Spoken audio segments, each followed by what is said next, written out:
on that fight for him to this day in his memory. And now, Mr. Speaker, I have the privilege of yielding 1 minute to the gentlewoman from California, the distinguished Speaker of the United States House of Representatives, the Honorable Nancy Pelosi. The gentlelady is recognized. Thank you very much, Mr. Speaker. I thank the gentlewoman for yielding. Thank you, Madam Chair, for bringing this important legislation to the floor of the House in such a bipartisan way. I rise today in support of legislation to honor the leadership and legacy of Congressman John Robert Lewis. Being from Georgia, presiding, it makes it very special to all of us. Thank you, Mr. Johnson. I do so officially, and I do so personally.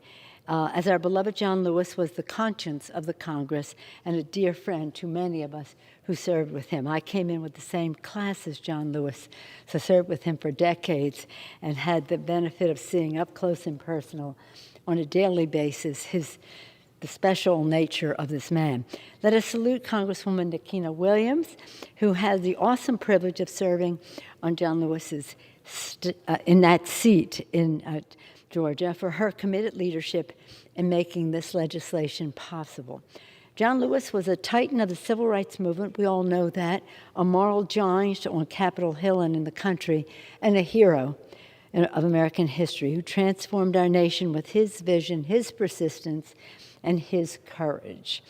John offered our nation a clarion voice for freedom and justice, from lunch counters in Nashville to Edmund Pettus Bridge and Selma, from the steps of the Lincoln Memorial to the floor of the House. On the floor of the House, he led a demonstration in support of gun violence prevention that was historic. His extraordinary sacrifice, indomitable spirit, and endless generosity in the face of unimaginable adversity made him revered in both houses of the Congress, on both sides of the aisle, and across the country. It was my solemn honor to welcome John back to the Capitol a final time in July 20th, July in state.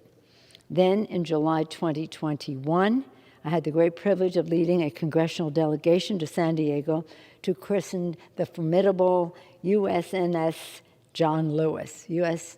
Navy, John Lewis. Today, we again honor him by affixing his name upon the post office in the heart of his beloved Atlanta, another fitting tribute that will inspire generations of Georgians.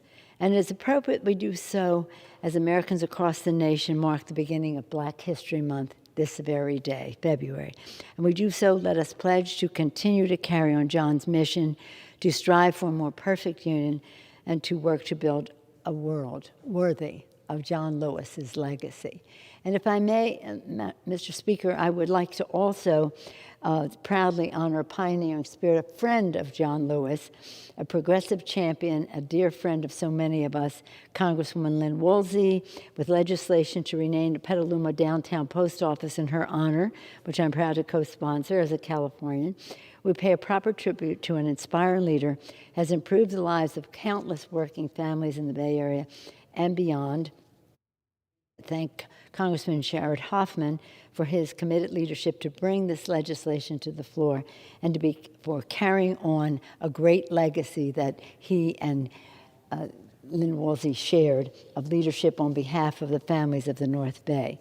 I just want to, though, say that her 2 decades in the House on education and labor and a co-chair of the Progressive Caucus, she was a leader on welfare reform in the 90s, opposing the war in Iraq since day one, working relentlessly on gender discrimination, ending gender discrimination, championing fervently the environment, and again, bravely protesting the genocide in Darfur. So the Congress will salute her instrumental leadership in establishing, she was one of the leaders who established Women's History Month, an important tradition allowing us to pay homage to many extraordinary women on whose shoulders we all stand. So for 2 reasons I come to the floor. Of course, one, to share in honoring John Lewis for the naming of post office, and to honor Lynn Woolsey.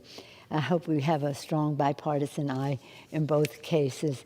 Thank you again, Madam Chair, Wasserman Schultz, for affording this opportunity to speak on behalf of two great champions of the Congress. With that, I urge